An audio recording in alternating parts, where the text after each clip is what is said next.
Welcome. Start this one off with a little bit of a rant, guys. It's Saturday morning, July 30th, and it's 10:15 a.m. I gotta tell you, I'm a little heated. Here at this here channel, The Brain Dead Mechanic, we always try to do things on a budget. We always try to practice fixing it forward. And we always try to do things to standard as far as safety goes. And sometimes you can't avoid going over budget.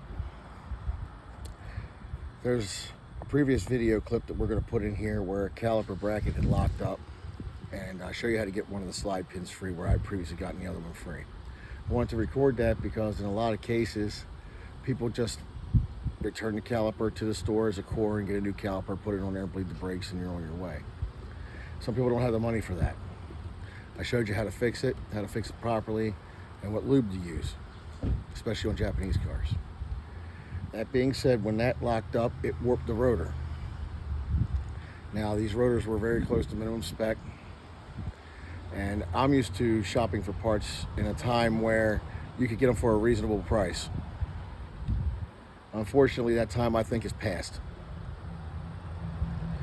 A set of rotors and a set of pads for a front wheel drive economy car like this used to run you anywhere from 50 bucks to, I want to say at the most, if you got the expensive stuff, 75, 80 bucks.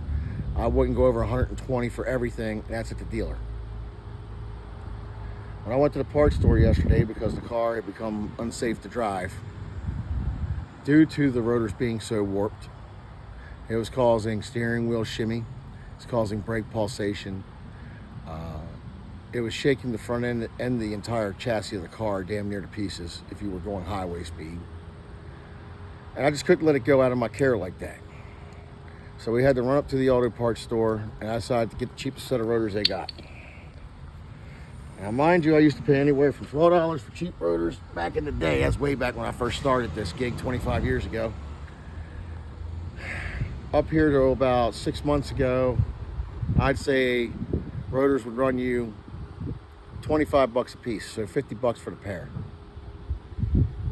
Went into Advanced Auto Parts with my son, William, my helper, and we got a set of these cheap rotors. Cheapest ones they had in stock. They were cheap. They were at the bottom of the barrel. And they were $65 a piece before we had any kind of coupon, any kind of online sale, or any kind of discount, because I have that Perks Rewards through Advanced Auto Parts. And that was for what, CarQuest? And that was for CarQuest. That wasn't even Duralast. That was below Duralast. Now, I did mic these. I did a run out test on them to make sure they weren't warped. Sometimes you get cheap rotors that are warped out of the box. And there's a lot of incompetence out there today. That being said, everything checked out fine. I put the rotors on. Now, we still got a rotational metal scraping noise, so that's why we're out here today with Sally. We're going to go ahead and take care of that issue. I'm also going to check the wheel bearings for play, because the hub assemblies in these can go bad. The car's got 85,000 miles on it, and everything's, as you know, rusted to hell and back on there. So we're going to take care of the one issue. I'm going to show you the new rotors. I'm going to have my editor go ahead and take the clip and put it in this video where I got the caliper slide